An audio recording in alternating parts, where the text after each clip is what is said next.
বনি ইসরায়েলের সময় এক ছোট্ট গ্রামে বারশিসা নামে অত্যন্ত ধার্মিক এক ব্যক্তি ছিল। তাকে সন্ন্যাসী বলা যেতে পারে।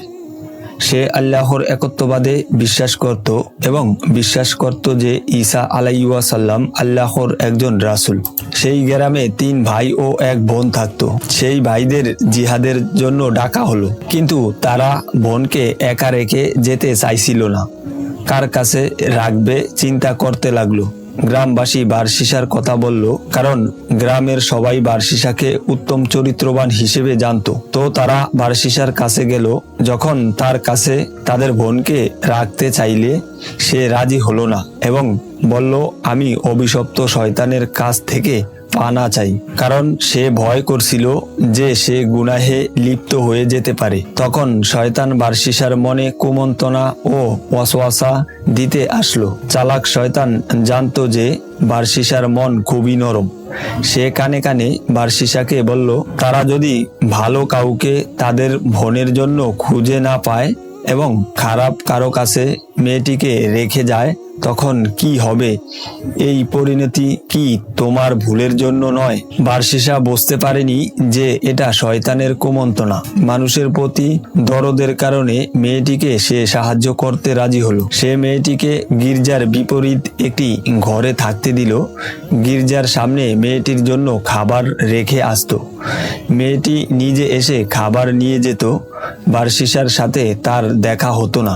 শয়তান ওয়াসওয়াসা হয়ে বারশিসার কাছে আবার আসলো এবং বলল, তুমি কেন মেয়েটির খাবার তার ঘরের সামনে রেখে আসো না? এর ফলে মেয়েটাকে ঘর থেকে কেউ এতটা পথ একা একা হেঁটে বের হতে বা ফিরে যেতে দেখবে না। বারশিসা রাজি হলো এবং মেয়েটির ঘরের সামনে খাবার রেখে আসতে শুরু করলো। শয়তান এতেও খুশি হলো না।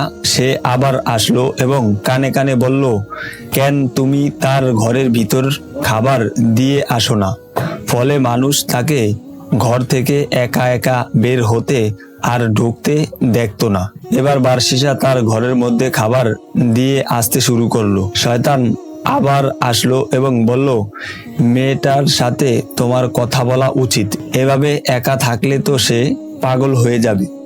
বারশিসা মেয়েটির কথা চিন্তা করে তার সাথে রুমের আড়ালে কথা বলতে শুরু করলো। শয়তানের কুমন্ত্রণায় এক সময় তারা একই রুমে কথা বলতে লাগলো। এভাবে শয়তান তার কাজের কঠিন অংশ বাস্তবায়ন করলো। এই পর্যায়ে বারশিসা এবং মেয়েটা একে অপরের প্রতি দুর্বল হলো এবং এক সময়ে ব্যভিচারে লিপ্ত হলো। মেয়েটি গর্ভবতী হলো, একটি বাচ্চা জন্ম দিল। বাচ্চা জন্মের সময় শয়তান বারশিসার কাছে আবার আসলো এবং বলল, এটা তুমি কি করলে? তোমার পাপের প্রমাণ সরিয়ে ফেলো, না হলে মেয়েটির ভাইয়েরা ফিরে আসলে তোমাকে খুন করবে। বারশিসা বাচ্চাটিকে খুন করলো এবং ওই ঘরের মেঝেতে পুঁতে ফেললো। শয়তান এবার বলল, তুমি এক নারীর সন্তান হত্যা করেছো এবং আশা করছো যে সে এটা কাউকে বলবে না।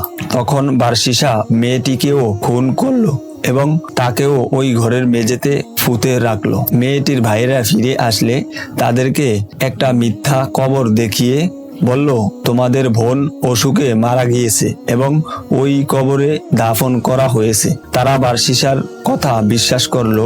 সেই রাতে শয়তান 3 ভাইকে একই স্বপ্ন দেখালো যে বারশিসা তোমাদের বোনকে হত্যা করেছে। প্রমাণ হিসেবে তোমাদের বোন যে ঘরে থাকতো তার মেঝে দেখতে পারো। ঘুম ভাঙলে তারা একে অপরকে স্বপ্নের কথা বলল এবং বুঝতে পারলো তারা 3 জন একই স্বপ্ন দেখেছেন। যাচাই করার জন্য তারা বারশিসার এলাকায় যে প্রথমে বারশিসার দেখানো কবর খুললো, দেখলো কিছুই নেই। এরপর যে ঘরে তাদের বোন থাকতো তারা ওই ঘরের মেঝে খুঁড়ে তাদের বোনের এবং বাচ্চার লাশ পেল। তারা বারশিসাকে ধরলো এবং বলতে বাধ্য করলো, আসলে কি হয়েছিল। তারপর তারা তাকে রাজার কাছে নিয়ে গেল। রাজা তাকে শিরচ্ছেদ করতে আদেশ দিল। যখন বারসিসাকে শিরচ্ছেদ করতে নিয়ে যাওয়া হচ্ছিল তখন শয়তান কাছে আবার আসলো।